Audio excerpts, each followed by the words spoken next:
नमस्कार दोस्तों, बहुत बहुत स्वागत है आप सभी का हमारी 2 मिनट स्टोरी में। दोस्तों, आज की कहानी बहुत ही खास है। ये कहानी सच्ची घटना पे आधारित है। मैं जिनकी आज बात बताने वाली हूँ वो कुछ ही दिन पहले इनका डेथ हो गया है।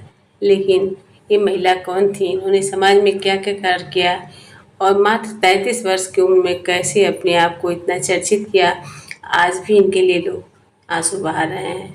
आइए उनका नाम जानते हैं और पूरी कहानी सुनते हैं। प्लीज़ आप लोग पूरी कहानी सुनिएगा और बताइएगा कि क्या लंबी आयु होना अच्छा है या कम उम्र में ही ऐसा कुछ कर जाना अच्छा है कि न रहने पे भी लोग याद करें। न सिर्फ एक सरकारी अधिकारी के रूप में उनकी उपलब्धियों की है, बल्कि संघर्ष और समर्पण की भी है, जिसने उन्हें महिलाओं के लिए एक आदर्श बना दिया है।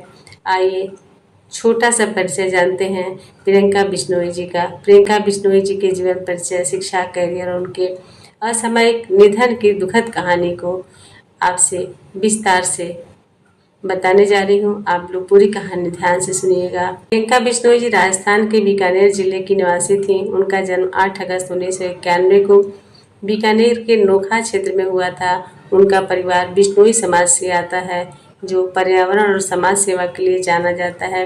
प्रियंका का पालन पोषण एक सशक्त महिला के रूप में हुआ, जिन्होंने कम उम्र में ही अपने पिता का सपना पूरा करने की ठानी। इनका शुरुआती जीवन और शिक्षा। प्रियंका बिश्नोई की शिक्षा शुरुआत नोखा से हुई। वह बचपन से ही होशियार छात्रा थी। इंजीनियरिंग की पढ़ाई करने के बाद उन्होंने प्रशासनिक सेवाओं की तैयारी शुरू की। उनके पिता रक्षपाल बिश्नोई ने उन्हें हमेशा सरकारी अधिकारी बनने के लिए प्रेरित किया था, क्योंकि वे खुद इस सपने को पूरा नहीं कर पाए थे। प्रशासनिक सेवा आरएएस में सफलता प्राप्त की। प्रियंका ने बीटेक की डिग्री प्राप्त की और उसके बाद प्रशासनिक सेवा की तैयारी में जुट गई। 2013 में उन्होंने आरएएस परीक्षा पास की और 77वीं रैंक हासिल की। इसके बाद उन्होंने 2016 में पुनः आरएएस परीक्षा दी, जिसमें उन्होंने और भी बेहतर प्रदर्शन किया और एसडीएम का पद प्राप्त किया। उन्होंने डुगरूपुर, चूरू और विजयनगर जैसे प्रमुख क्षेत्रों में अपनी सेवाएं दी। हाल ही में उनका तबादला जोधपुर में किया गया था, जहां उन्हें 15 अगस्त 1924 को उनके उत्कृष्ट कार्यों के लिए सम्मानित किया गया। उनके काम ने उन्हें न सिर्फ एक सफल अधिकारी बल्कि एक समाज से जुड़े व्यक्तित्व के रूप में भी पहचान दिलाई। प्रियंका बिश्नोई जी नारी शक्ति की मिसाल हैं। प्रियंका बिश्नोई ने न केवल अपने पिता का सपना पूरा किया, बल्कि वह महिलाओं के लिए प्रेरणा स्रोत बन गई।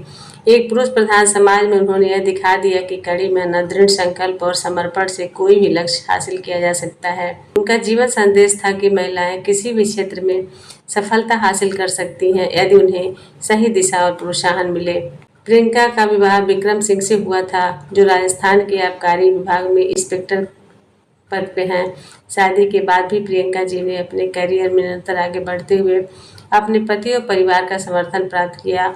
उनका व्यक्तिगत जीवन समाज में आदर्श के रूप में देखा जाता है, क्योंकि कार्य क्षेत्र और परिवार के बीच संतुलन बनाकर चलती थी। प्रियंका जी का असामयिक मृत्यु ने सभी को स्तब्ध कर दिया है।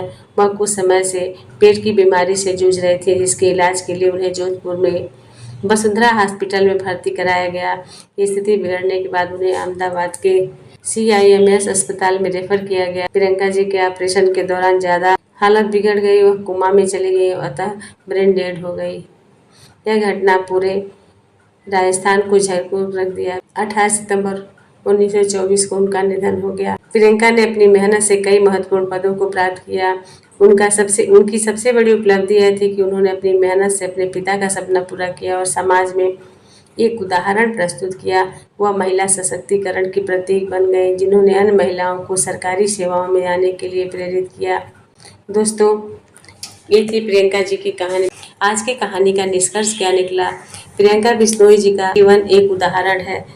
इस प्रकार मेहनत, लगन और समर्पण से कोई भी व्यक्ति अपने लक्ष्य को प्राप्त कर सकता है। उन्होंने न सिर्फ अपने परिवार का नाम रोशन किया, बल्कि वे महिलाओं के लिए प्रेरणा स्रोत बनकर उभरी। उनकी कहानी आज भी हजारों युवाओं को प्रेरित करती है कि कभी भी हार मत मानो, चाहे कितनी भी कठिनाइयाँ क्यों ना आए। प्रियंका जी का जाना समाज के लिए बड़ी क्षति है, लेकिन उनका प्रेरणादायक जीवन हमेशा याद रहेगा। दोस्तों, उम्र हम चाहे जितना जी लें, उससे कोई फ़र्क नहीं पड़ता है, लेकिन हम समाज को, देश को और अपने माता पिता को क्या दे के जाते हैं, जो एक मिसाल के रूप में हमेशा याद किया जाता है, वो महत्वपूर्ण है। आपको कैसी लगी मेरी कहानी आप लोग ज़रूर बताइएगा। इन्हीं शब्दों के साथ विदा लेती हूँ। नमस्कार, धन्यवाद।